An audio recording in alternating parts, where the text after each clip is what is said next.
SACE definition, the miners are slaves that get paid very well. They're forced to listen to the network consensus. Matt, welcome Marty. to Nashville. It's been a great week. Thanks Happy for that you having can me. make it into town. I promise there's a very good reason. Are you in the doghouse? That's My wife is absolutely wonderful human being. yes. She is. Huge. She is. Couldn't do without her. No. Shout out to the Bitcoin wives. Shout out to the Bitcoin wives. God bless the Bitcoin wives. They've been through a lot. Mine has, at least. Mine too. You missed a good day yesterday. It's been a great high signal event, building on last year. I said last year, this event, first event of the year, January, was my favorite event. I really like what you guys do here at the park with focused topics. You go deep over 2 days, and I think this year is a lovely extension of what you guys started last year with the Mining Summit. Yeah, so I mean, we had Harry, who helped build the amazing juggernaut Bitcoin mining company that is Grid, help us as an advisor last year with the Mining Summit. And since then, he joined us as a partner. So, I mean, a huge shout out to Harry. He just fucking crushed it this week. And I can't ask you, so I'll throw it to the panel. We're joined by Rob Hamilton, Shinobi, Luke. What do you guys think of the first couple days, day and a half? What's been the signal that you picked up here? Because I haven't been here, so you guys have to. You guys have to pick up. You're first in line. Well, I'm not a miner or in the mining infrastructure industry, but I always love coming to the park, the third spaces, and the energy of getting 100, 200 people in the same space, excitedly talking about things that they're incredibly passionate about, and the breadth and depth across the industry of talking about developing, building applications, all of the power. It's been incredible talking to all the people here that are just energy infrastructure. That's been a really interesting change compared to last year. The amount of people I've talked to who are like, oh, I just work on power grids. Like they're not mining directly. And I think that's a really interesting because it's the Nashville Energy and Mining Summit. It was almost like that Bitcoin. was deliberate. Yeah, no, I think that's incredible. I know. Shout out to whoever organized that. Shout out us. Shout out Harry. Well, on that note, Matt, I think we're both going to lose our Zeta hash bet.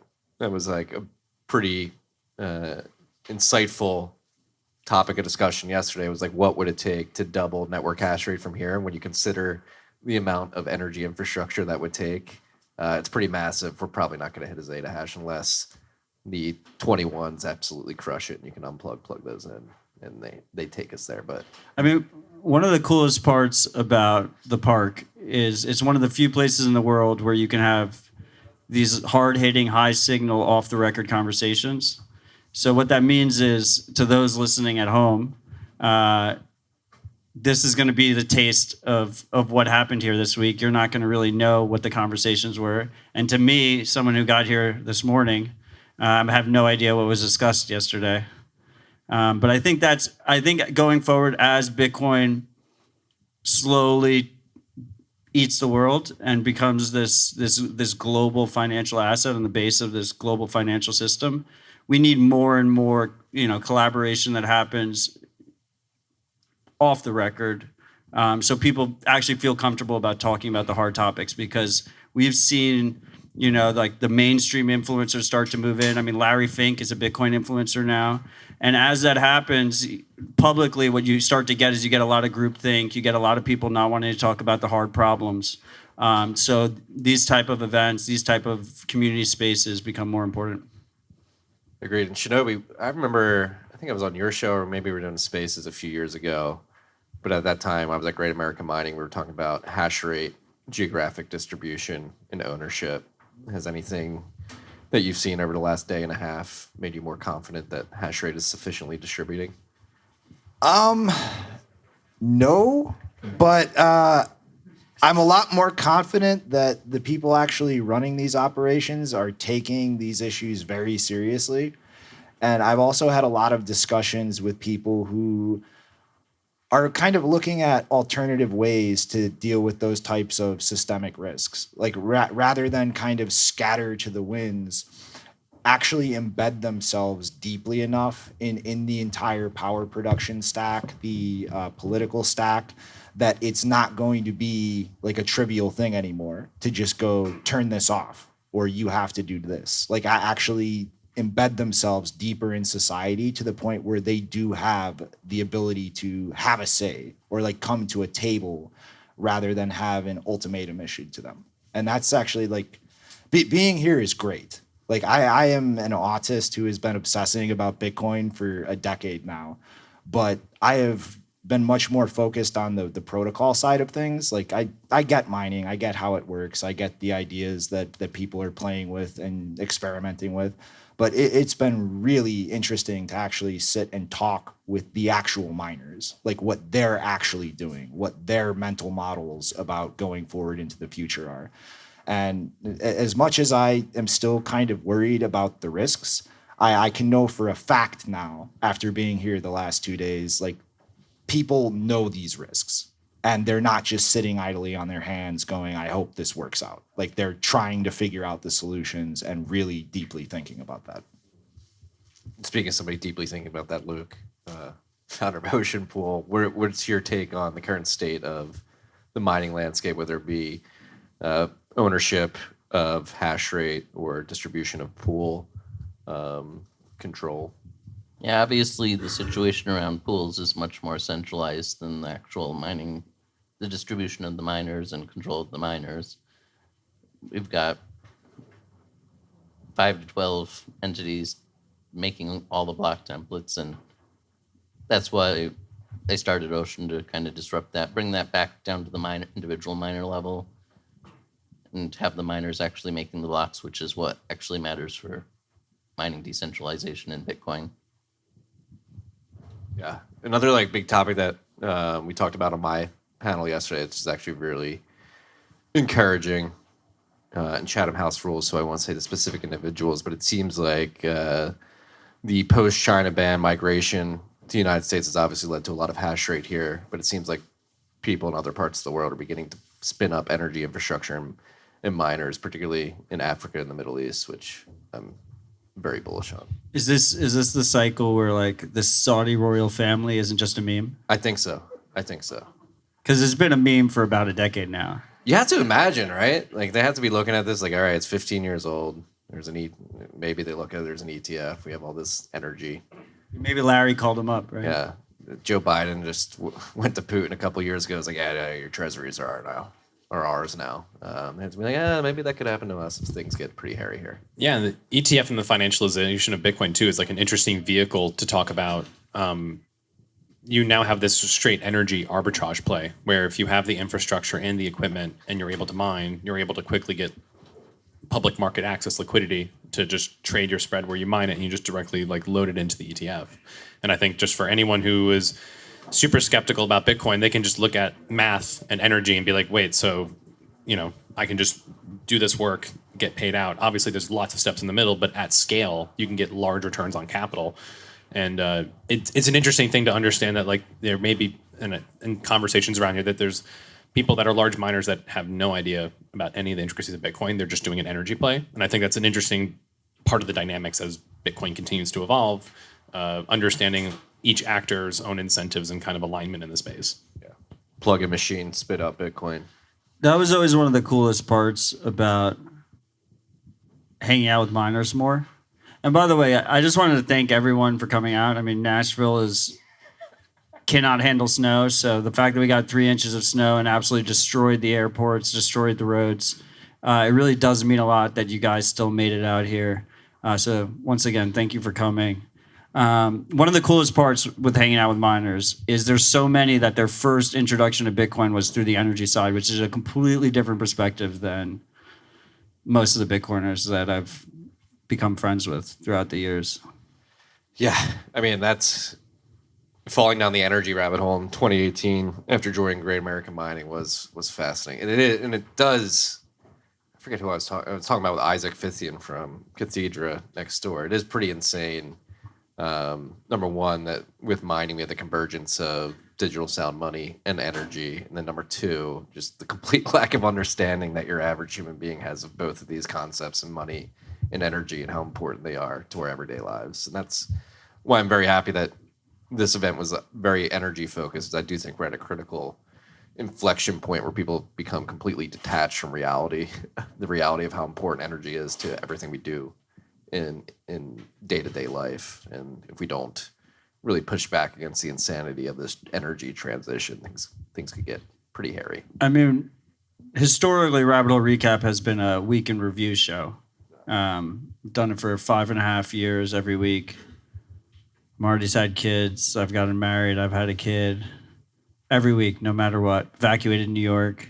And this week, you know, one of the big things on, at least on Marty's mind, has been Davos. I saw you posted screenshots. I forgot. That seems like a week You posted ago already. videos of all the clips that you thought were interesting at Davos, and that was a big theme, right? Was Bitcoin is bad because of energy usage, and the theme here is the exact opposite. It's like the counter signal of Davos. Yes.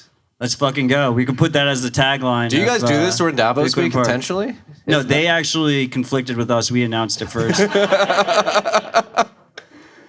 No, I mean, it is pretty crazy when you juxtapose what's being said over there. I think John Kerry was there. Like, there's nothing any democratically elected president can do to stop this transition. And then you have Jamie Dimon talking about Satoshi coming and Satoshi. deleting all the coins. Guys, I don't keep know in why mind- we're here. Blockchain's the innovation. JP Morgan's blockchain is going to tokenize it. We don't need Bitcoin. It's important to realize that Jamie Dimon is a Bitcoin market maker now. That's exactly what I was about to say, right? He's part of the ATF market making now for all these cash settled trades. So he's talking about Satoshi coming in and deleting all the coins and also just, you know, making his carry on the other side. With all At first, I thought that was an old clip because he also has a poorly aged clip from Davos last year. Yeah. And I thought the influencers just recirculated it. But I don't know if it's Parker... amazingly a new version of the same thing he said last year. No, it's funny. Parker sent out a tweet because he wrote an article after he did that last year. He's like, I don't even have to write another one. Here's what I wrote last year. He said the same exact thing. But no, like coming out of the clips, Ursula von der Leyen, the president of the EU, really pushing for censorship. Other people pushing for censorship here in the United States, particularly around the elections. It seems like the people at Davos want to put a lot of pressure on the social media companies to censor. So it'll be interesting to see how that plays out this year. And again, the juxtaposition of what's going on here, what we're trying to build and push forth in the world is pretty stark. Does that mean I'm going to get banned from Twitter again? Probably. Yeah, I mean that just goes without saying. Like, the powers that be are scared by nothing more than the free flow of information. Like, since 2016, it has just derailed almost everything they've tried to do, every overarching plan to inch towards just like restricting rights or implementing any type of control system to their benefit. It's always just been the free flow of information that has derailed that or delayed that or stated off. This is probably, like, coming up to this election cycle, going to be the craziest shit we've ever seen as far as them pulling out all the guns to just stop that. Yeah, I mean, the censorship's about to escalate. I mean, so Luke made a joke about getting banned from Twitter. He probably will get banned again.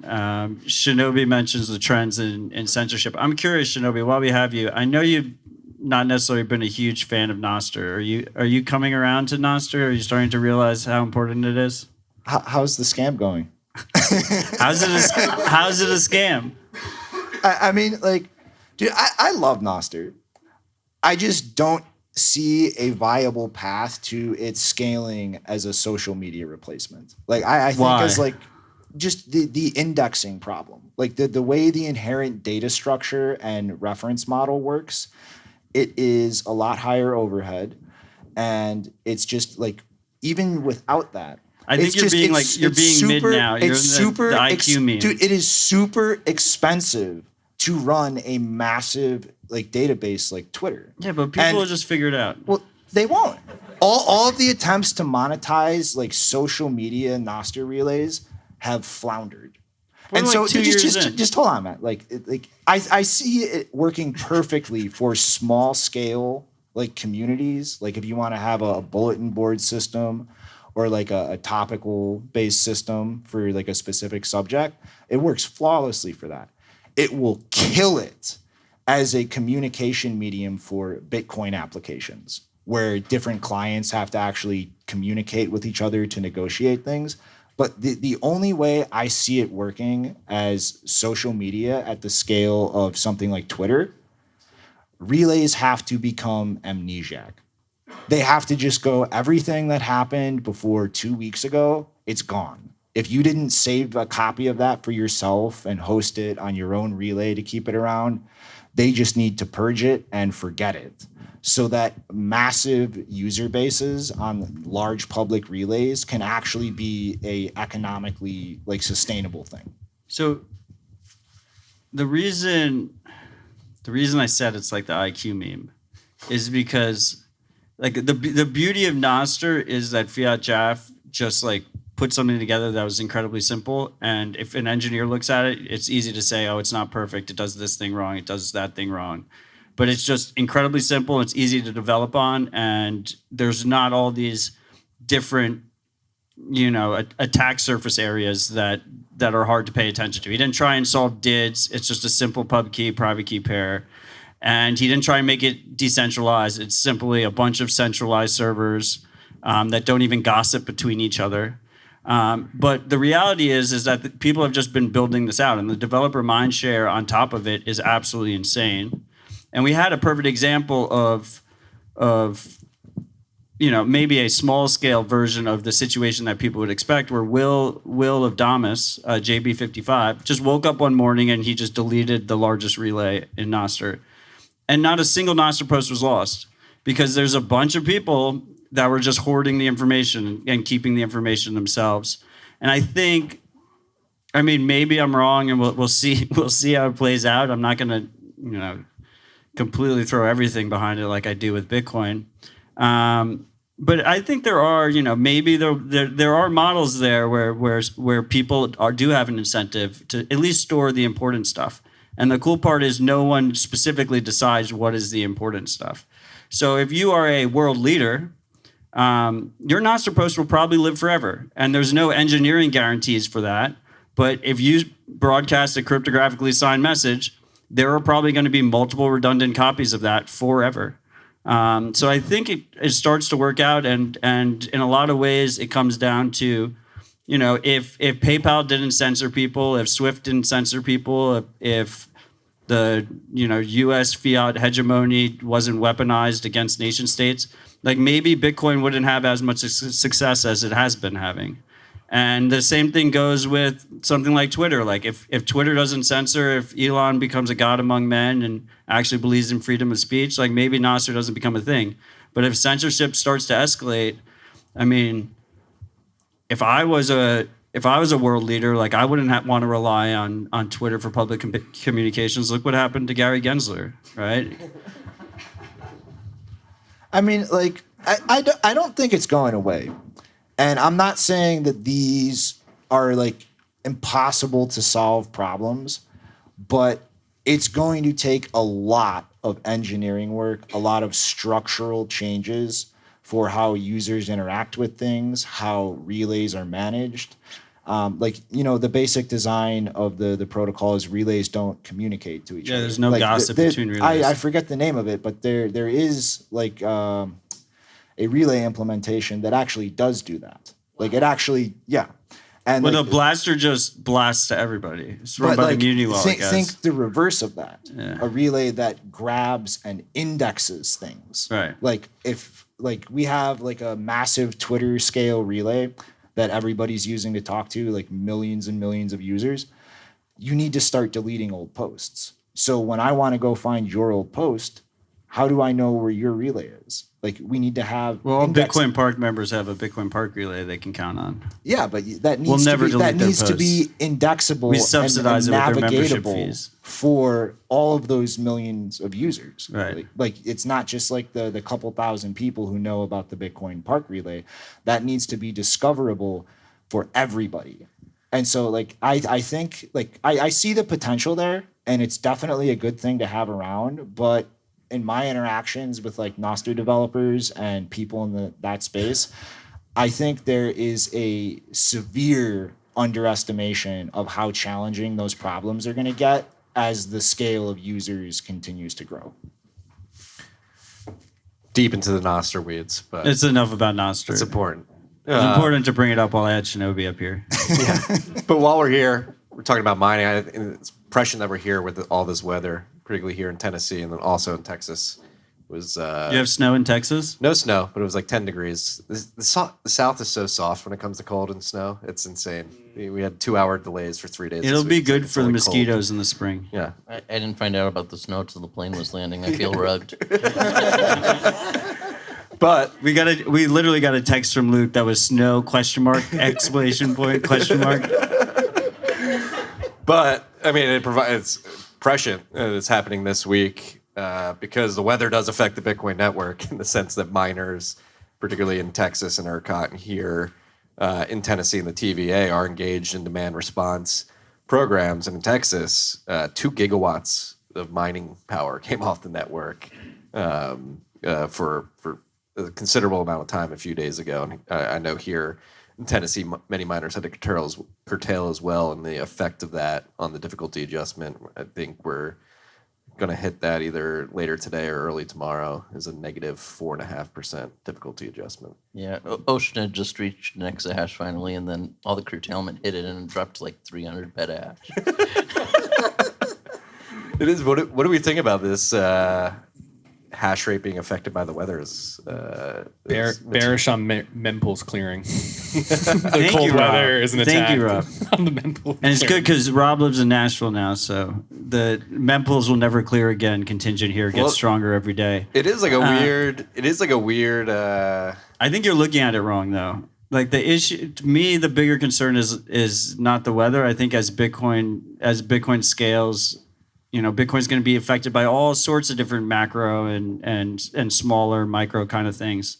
The bigger thing that people need to watch is demand response is not altruistic. Demand response revolves around a utility paying out the miners. So there's increased jurisdictional risk in those situations, right? I mean, some of these miners make more money from the utilities that are more or less intertwined with governments than they do actually mining Bitcoin. And so it does change the incentives a little bit. I think Bitcoin's robust enough to handle that, but it's something for people to keep in mind. Like that is the bigger connection than, weather affects hash rate. well, I think as long as the hash rate gets reasonably distributed around the planet, Yeah. whole planet's not going to curtail at once. It'll be one area and then another area. yeah, Exactly. I mean, and this week proves like I'm not going to say it's fully centralized, but like 2 gigawatts of a network that has 15 to 20 gigawatts in total. So it's like 10 to 15% coming off in one day in one spot. It's like, all right, maybe we should distribute that a little more. Well, I mean, this just comes down to off-grid miners versus on-grid miners and the economics of profitability, like the options they have available for revenue and what is going to be more competitive at the end of the day, because there's no two ways around it. If you are on the grid, anything happens where the government decides somebody else needs this power more than you, it's getting turned off. Like whether you have actual like profitable curtailment arrangements, or it's just like, hey, some crazy shit happened, off, we need this power for other stuff. Like that's just the reality of being on grid. Gridders beware. And it'd also be good to point out that while some areas might need curtailment of the bigger miners, the home miners may actually mine more because it's cold. They need the heat. So it has a balancing effect in that regard too. That's a very good point. Is there any conversation around like the competitive energy consumption for things like AI data centers? Like I'm hearing a lot of conversations around just like data centers being a competitive resource against that, because the traditional narrative and just in Bitcoin always has been that this is use it or lose it electricity, and Bitcoin's perfect for that. Is there like, what's the conversation around something that could compete against it, like a bunch of GPUs that could just start doing LLM stuff? It's definitely coming. But I think the GPU space is like Bitcoin ASICs in 2014 right now. I think they're going to go through very similar cycles where you have like crazy run up in the price of GPUs. You think they're taking like loan collateral as GPUs? Yes, they are already. They're already making like collateralized GPU Well, it's wild that credit instruments. ETH went off proof of work where they were using all these GPUs, and then there was like a 2-year lull, and now all of a sudden sudden all those things are back. Well, in high that's the demand worst again. part because it like bailed out all the shitcoin miners. Single worst part of the whole thing. No, but I think over time, like I think the GPU market will follow a similar trend to the ASIC market over the last 10 years, where you'll have like crazy efficiencies. People allocate capital terribly, and some will do it wisely over time. And I'm gonna have an AI ASIC.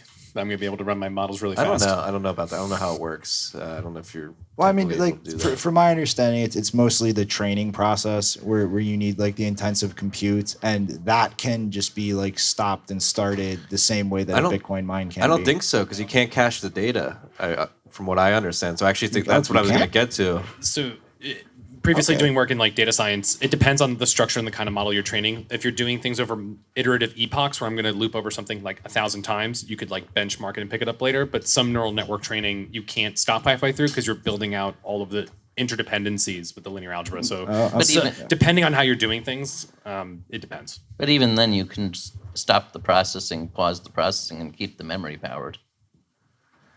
Oh, kind of the equivalent of what you do with ASICs when you're powering them off is you keep the main like MCU online, but you turn off the hash boards. Right.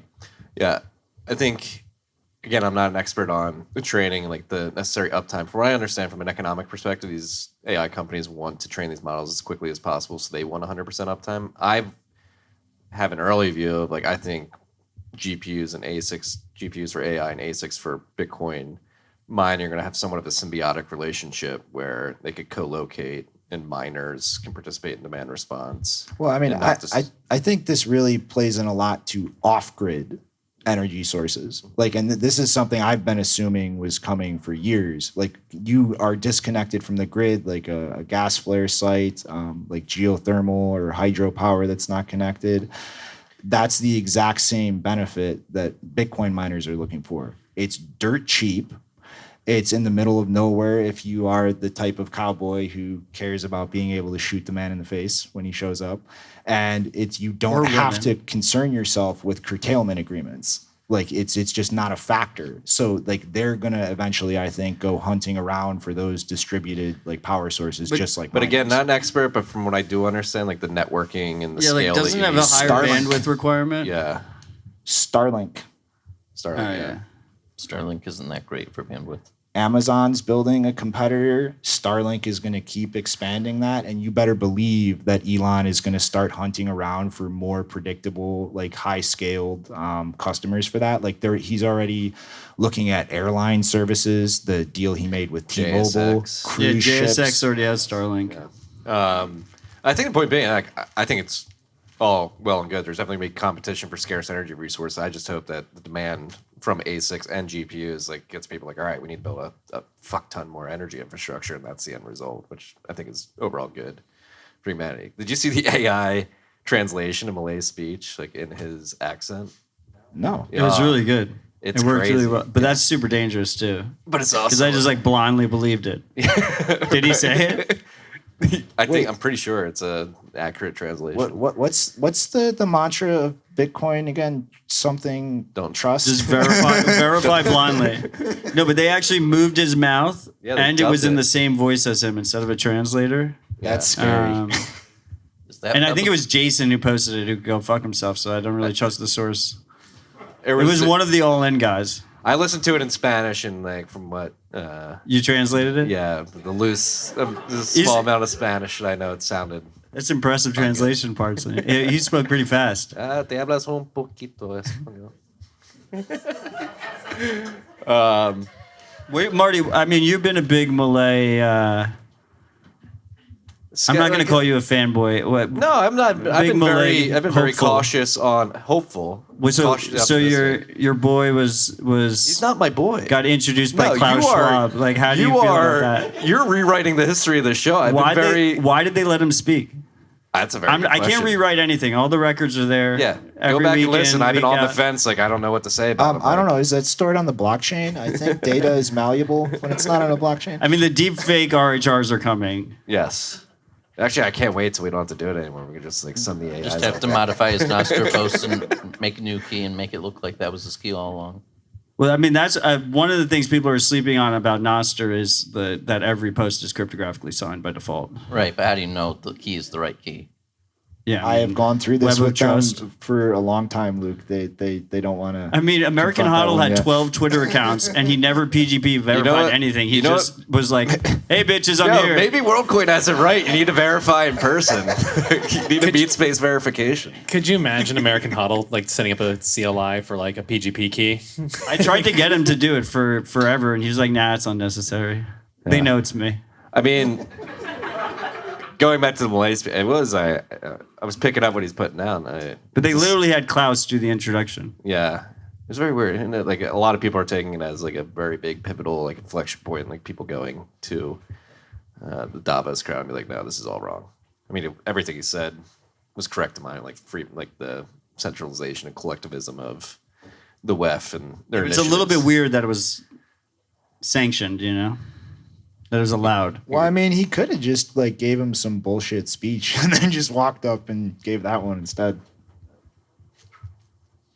Yeah, it was cool. It was cool to hear that. Who knows? If you look at the view count on YouTube, it's like 400 views, and then last I checked, it was over 65,000 views for his. It's over 100,000. So it's good publicity for Davos and Klaus. Yeah. This is the best viewership numbers they've ever gotten. Do we have any topics we're going to cover before we open up to Q&A? I don't know. Oh yeah, Opcat.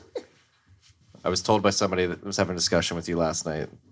You've got some Opcat takes. I was talking about. Well, I meowed first, Rob. So you have to start the framing first. And Rob did this a bit begrudgingly, so thank you, Rob. Thank you. Well, you gave me notice this time because I've gotten tricked twice this week into jumping onto what Bitcoin did at mid conversation to talk about this.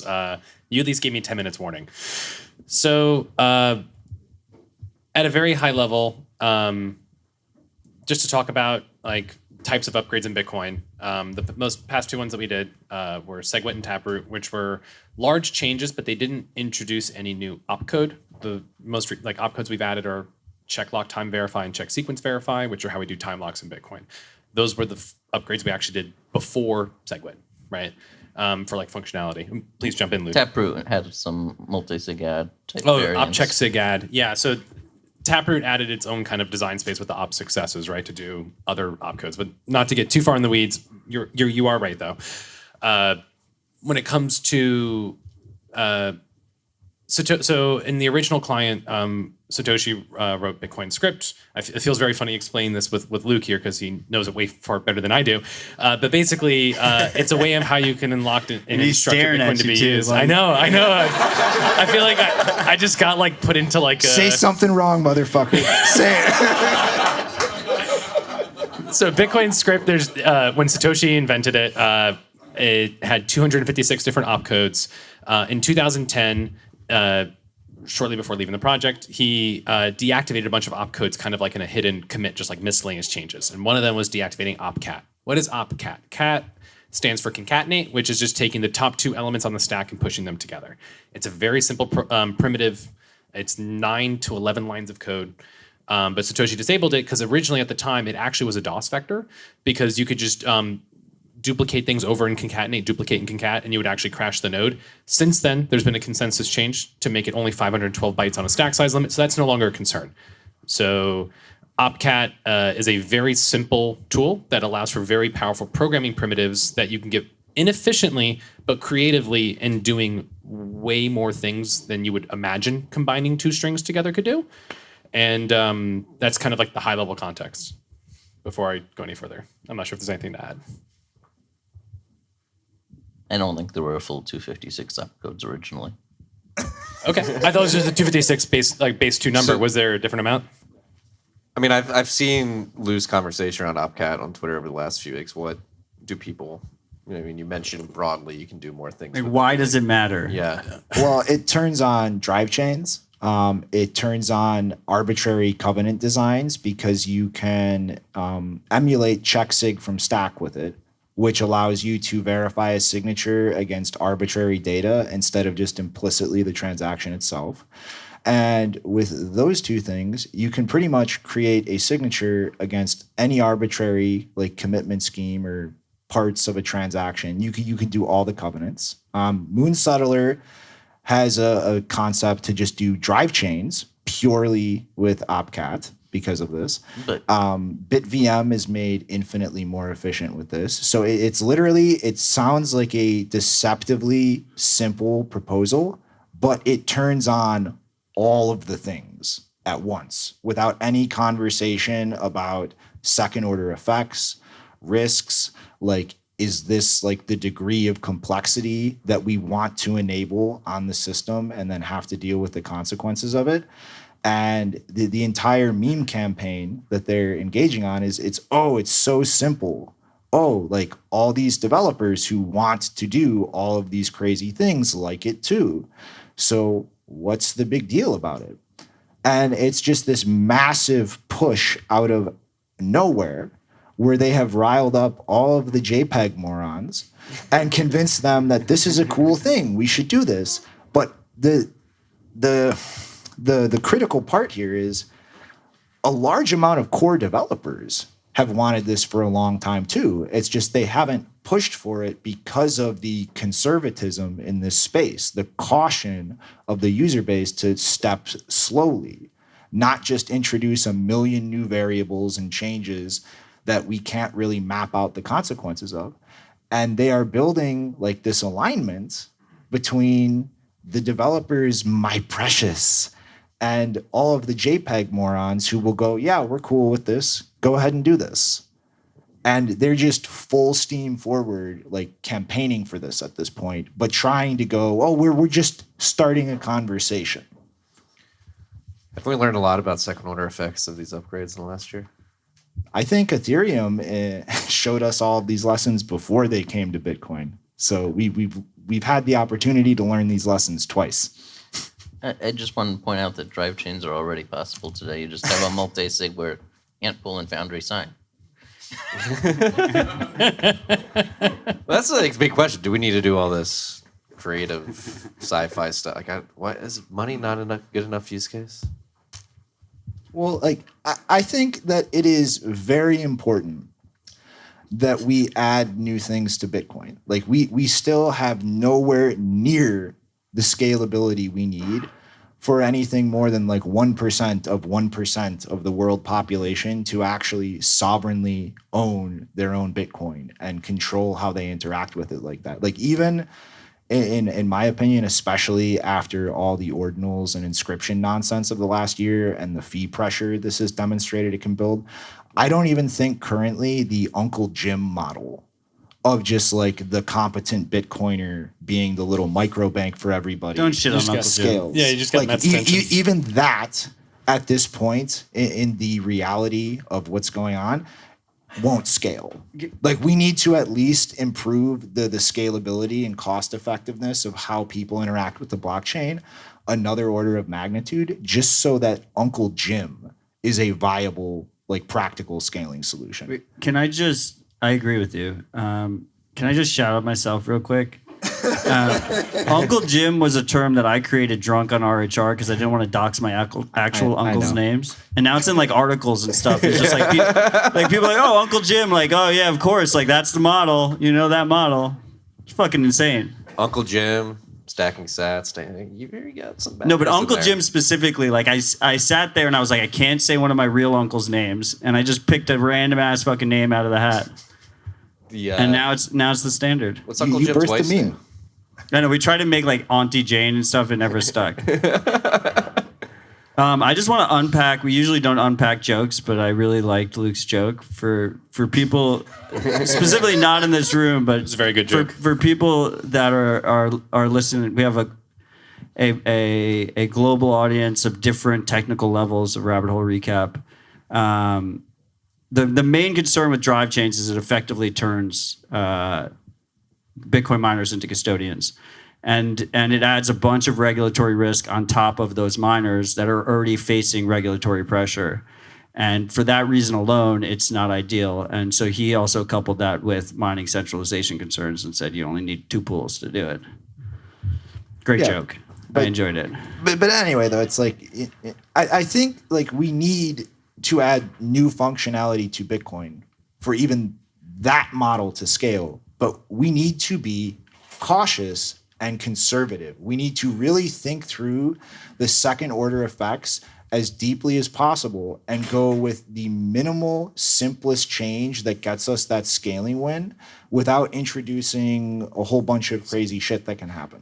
And they're pushing like way past that. Like, what's the big deal?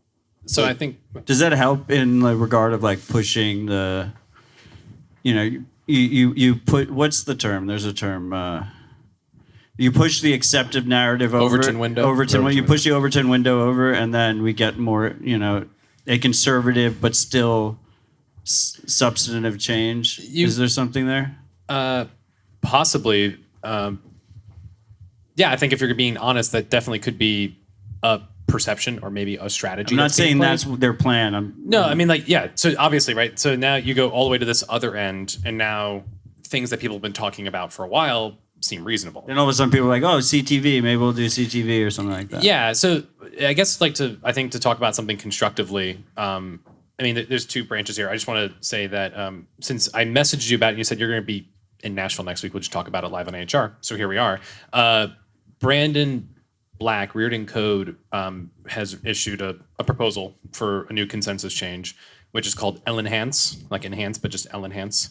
And it is a combination of 3 additional opcodes. It is CTV, check template verify, which is a whole covenant conversation we'll just put aside for a second. Check sig from stack, which Shinobi briefly mentioned earlier.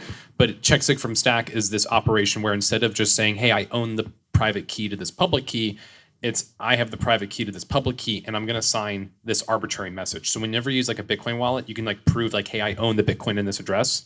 You can actually make that a consensus enforced thing. So it's not just I have the private key. It's I have a private key and I'm signing this specific message.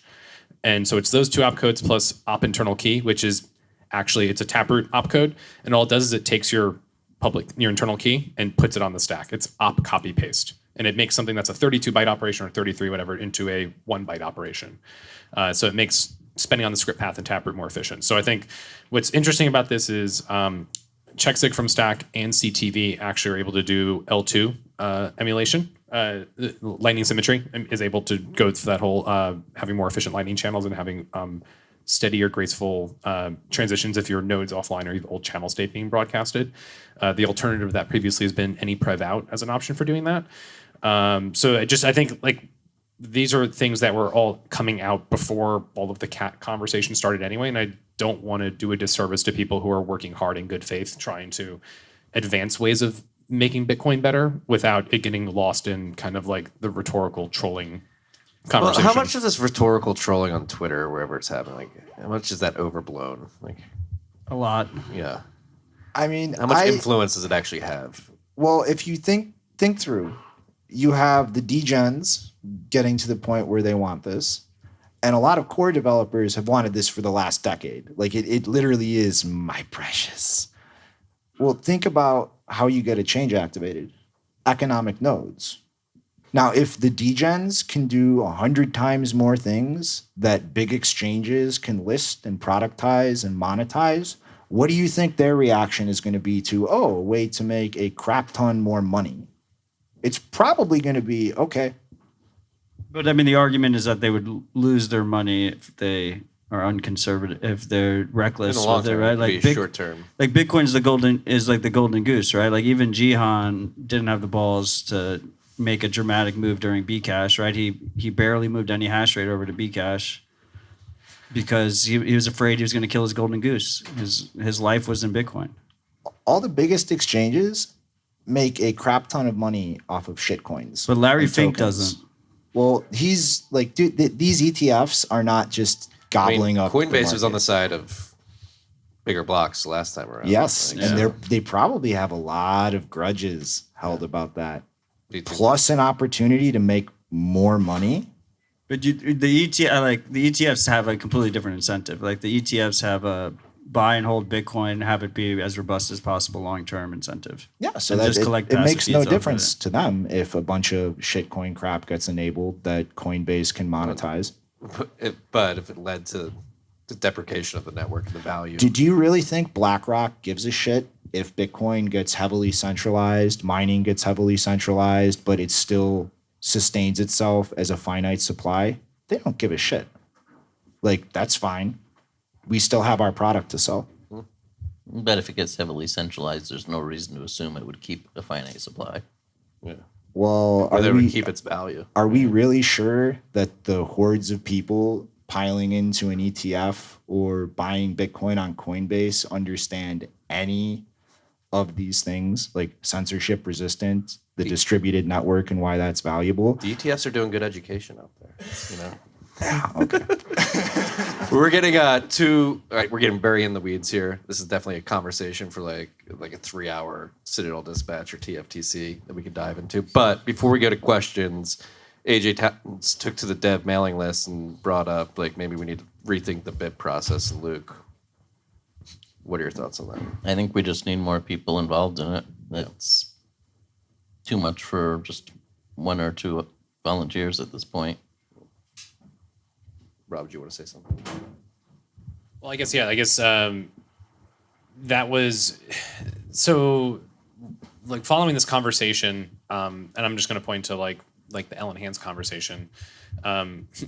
Reardon's first pull request into Bitcoin was this consensus change, like total, just like never been here before. Like here's a consensus change, right? And which is funny in its own right, just being able to do that. But the question then became, well, you're suggesting a consensus change. This doesn't belong in Bitcoin Core. And there was this whole thing, performance art of BIP land, talking about how do you make an upgrade to Bitcoin. And part of it was a satirization of just like how there is no anything and the left hand doesn't talk to the right hand. And so Brandon was told that it didn't belong in the Bitcoin repo. He's suggesting a change. It doesn't belong here. It should go into Bitcoin Inquisition, which is a personally maintained repo. But then up till yesterday, if you had the practice that was had for Inquisition was you needed to have a BIP number, which seems reasonable. Doesn't seem, but then Luke was not aware of the chain of events of that. You need to get a BIP number to get into Inquisition, and you need to get into Inquisition to make a consensus change to core. And I don't think you intended to be any sort of intentional like gatekeeper in that process, right? No, you shouldn't need to get into Inquisition to be changed to Bitcoin. And while it might make sense to say maybe consensus changes shouldn't go through core anymore, that still shouldn't require Inquisition. It should just be another activation client like Taproot. Interesting. Do you think that's a good, like maybe standard of just consensus changes don't go through core and maybe they just exist elsewhere and then core follows after there's consensus shown outside of core? Yeah, I think that's probably the best approach to go for going forward.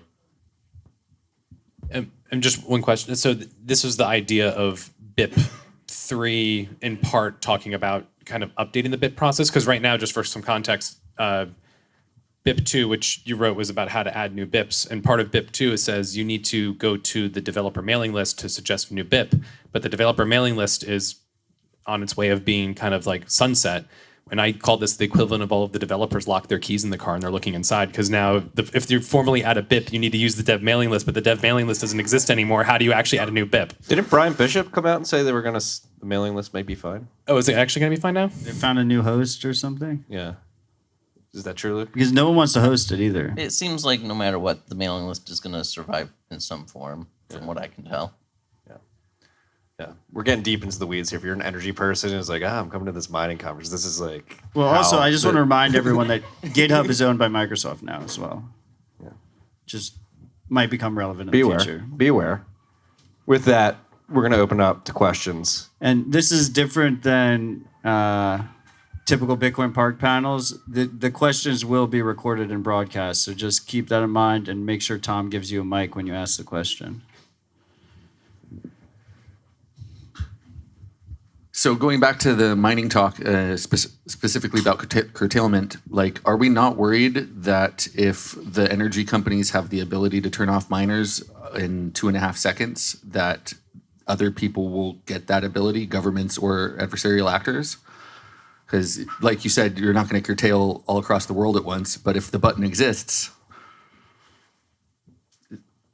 For the big miners, I think they've always had that ability. They can, flip the master, the mains switch, and just shut the facility down if they want to. Yeah, I guess the question would be like, I think in the scenario that you're laying out, like, can the governments get access to each individual mining operation and do it at the same time? I don't think they'd be able to do that in any reasonable way. Well, I mean, this is kind of what I was saying when it comes down to like off-grid versus on-grid miners, and like who winds up actually finding the most revenue streams, like becomes the most profitable, has the most capital to continue expanding. And that's just a fundamental issue that comes down to who wins the competition. I mean, to that point, to this question as well, I mean, historically in Bitcoin, we haven't had to worry about the governments, but Bitmain with amp lead. I mean, technically, at one point, Bitmain could have done this remotely via the amp lead. No reason to think that's gone away. Yeah. I think the concern is less, turning off the miners than slow co-option, frog boiling kind of stuff, right? Because if you turn off the miners, even if it's a decent amount of hash, like we'll get through it. It'll be a long difficulty adjustment. Fees will go fucking crazy. I'll be all caps about fees. But we'll get through it. Difficulty will readjust, and Bitcoin should be fine in that situation. Well, even then, it wouldn't be much different from just reducing the block size, which you love. Rather than increasing the fees, it would just people would just not make transactions they don't need to for a while. Yeah, only needed transactions. You take a break. Yeah, and I know touch grass. I know snow. I know we're supposed to think adversarially, but again, this summit's made me very bullish on the people involved on the energy side and the mining side. And I do think I said this on What Bitcoin Did, because we had to do a live What Bitcoin Did because Matt wasn't here. It was a great episode. I've heard that's not getting broadcast though, and this is getting broadcast. It's not. Yeah. But good. A bigger issue is if like the government pay miners to start shoving blocks full of spam. Yeah. Are they doing that right now, Luke?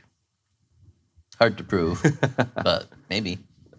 But the point being, like, I do think the energy situation in the world, the energy infrastructure has gotten to such a point where it's become blatantly obvious that the governments have really fumbled the ball globally. And I think the energy companies recognize that, and they recognize Bitcoin as this mechanism to make it extremely robust. And again, going back to killing the golden goose, whether it's Coinbase doing these upgrades that they want to do begrudgingly, or an energy company listening to the government. I think there is a political pushback and will there to some extent. By the way, I asked for a TLDR of the live What Bitcoin Did, and all I heard was, did you call them gay pegs? Gay pegs. I thought it was funny. It's important. The people need to hear it. Do we have next question? I know this is a mining crowd, we're an energy crowd, but this is like easily the most fascinating conversation for me. I really appreciate the discussion. I also appreciate your comment, Luke, that it is a big job to maintain. It's just a big job for one person to do all this work. It's very recent, only in the past 24 hours or so, but AJ Towns proposed and threw out the BINANA. Do we call it banana? Do you guys have any comments or thoughts on this, or have we even had a chance to like think through this alternative Bitcoin development idea? I believe he just proposed it as a way of assigning numbers for proposals and inquisition, which I suppose makes sense. I don't know that it really addresses the issue of not having enough time for maintaining the BIPs repository. Is banana an acronym? Yeah. What- It's a what does it Bitcoin stand for? Inquisition number, and it's something. It's an It's acronym. banana. Banana. Got it. Yeah. So I think to your point, like it's not a consensus process. So I think it's a reasonable way for the sake of Inquisition, to have, and just to explain, Inquisition just has all these random things turned on to let people test things and show like functionality and cross compatibility and how they all synergize with each other. But again, it's a test network. It has nothing to do with the Bitcoin consensus process formally. I don't get what the point is of it, and I really see nothing coming out of this except just pointless, like silly confusion over what something's number is. Like, is it going to be the same for a banana number and like an actual BIP number? Like, why? Yeah, I'm not sure what the purpose is for it, but if they need a number, then I haven't read the newsletter or the mailing list yet, so I have no comment here. I had no idea this happened. Next question. No more questions. We have a question. Speak now or forever hold your peace. You kind of gone into different potential activation paths. It seems like this has been a point of contention for many years, and we don't have a good idea how to do it. I was just wondering if you could go into a little bit more detail on maybe what you think would be an ideal or an optimal path to activating a core consensus change. The first step is to get apparent consensus from the community, and then we've got BIP for the technical side of it. I don't see a reason to deviate from that. That's just version bit signaling. Right. How would you judge that rough consensus? I mean, is there any? I know it's a tough question. Like, is there any guardrails that you use? Are there things that you look at to judge this rough consensus? Because we've thrown out Twitter, we've thrown out Bitcoin Park, we've thrown out basically everybody. So how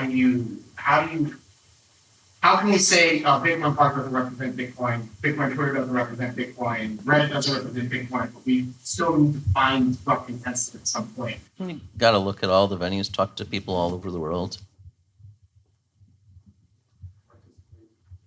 I mean, it's messy. This is probably, like, in my opinion, one of the like biggest existential problems developers face is like, who do you gauge consensus of? Like the active subset of people on Twitter or communities like this? Like, what about Coinbase users who don't pay attention to any of this? Or like a small like town like El Zante down in El Salvador? Like, who is the user when you discuss like gauging consensus? Like my personal opinion is there's nothing to do but do your best. And if there is no glaringly obvious majority of what you're sampling against something, or no very solid argument for why this change will have negative consequences, whether you opt into using it or not, you just need to do your best and try. And like personally, I think that we need to stop being scared about the potential of chain splits. If there is a overwhelming majority in support of something, there will be no chain split. There will be a tiny group of people who have no economic weight or relevance that fork off and probably just come right back and go, well, hell, everybody else wanted to do this. Well, chain split isn't necessarily the worst case scenario. Worse than chain split would be that the miners are all enforcing this, but the full nodes are not. The community is not. And then we essentially have the miners performing a 51% attack simply by accident. Well, that's just that's kind of why we have them coordinate and like signal for the activation optimistically, if it doesn't fall back to like lot true, is to give people that time to safely upgrade and transition to fully validating again.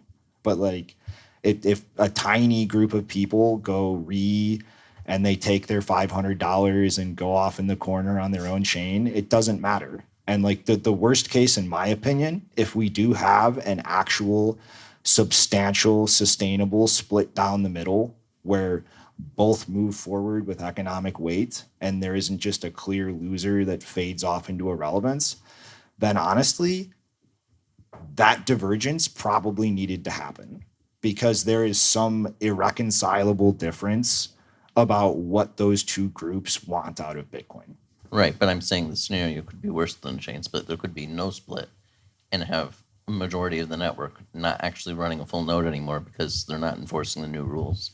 Well, then we have to pester people to keep up with updating. Yeah, I mean, we've talked about this on the show a lot. I mean, particularly after Taproot activation. I know me personally, I'll just speak for myself. It was like, I don't feel comfortable personally. I'll just speak from my own experience, like championing this stuff. Taproot caught me off guard. I had to donate 1 million sats to HRF because it got activated way quicker than I expected. Yeah. So I would caution, and I think Shinobi's kind of been championing this in the middle of our row here. I would caution against the idea that you can just sit there and expect that controversial changes won't happen, and that it's too difficult to change. I mean, one of the key fundamental, like foundational properties of Bitcoin is that it's incredibly hard to change by default. It's one of the things that gives it its value, because if you can change something, then you can change it for the worse. But I know with Taproot specifically, I mean, I didn't specifically think it was a malicious change. I'm still glad we did Taproot, but I was really surprised at how quick it passed through. To the point where I lost, generational wealth and had to donate it to devs. Yeah. No, it's weird doing this, and that's the other thing you have to factor in too, is there are these waves of adoptions that may or may not be coming, and if they do come, then you have considerably more people you have to get a consensus. You don't have to, but you have to get that rough consensus of the new users. Yeah, and rough consensus is like a huge understatement. Like the rough is like all caps. Yeah. It's quite rough. Yeah. And there's no way to objectively calculate it ahead of time. No. That's why I think when Shinobi says, like, maybe a chain split isn't the worst thing in the world. I think a lot of people did, and I've been very consistent with this, but I think a lot of people took the wrong thing from Bitcoin Cash, which is that, Bitcoin Cash was never really a threat. And it handled itself. Like the market realities handled itself, and anyone who bet on that horse lost a substantial amount of money and credibility and future reputation in the process. Actually, on the additional, on top of that, as Mr. Hodl says, I just want an airdrop. So like whatever gets an airdrop and gets me, free risk-free yield on my Bitcoin. So you just dump the fork. That's the other side of it too. It's not just one side becomes irrelevant. The other side that ends up winning the consensus change in some way economically advantages themselves as well. The first person who makes a clip of him saying that specific sentence that I'm not going to repeat will get 100,000 sats. Fuck your mother if you don't want fuck. I know exactly. Any more questions? Bueller. I mean, I think we should wrap. We have I think you got a straight fire panel in 12 minutes that I'm not going to say who is joining us for that until we stop recording. But everyone should be in here. It's going to be. I'm happy you disclaimed awesome. that, because I was just about to YOLO into his coming in. Well, let's just say bye to the freaks. I want to thank Rob, Shinobi, Luke for joining us, and Marty for joining me every week, putting up with my shit, especially post-burger. Thank you guys. And thanks to all of you for joining us. Thank you all. Peace and love.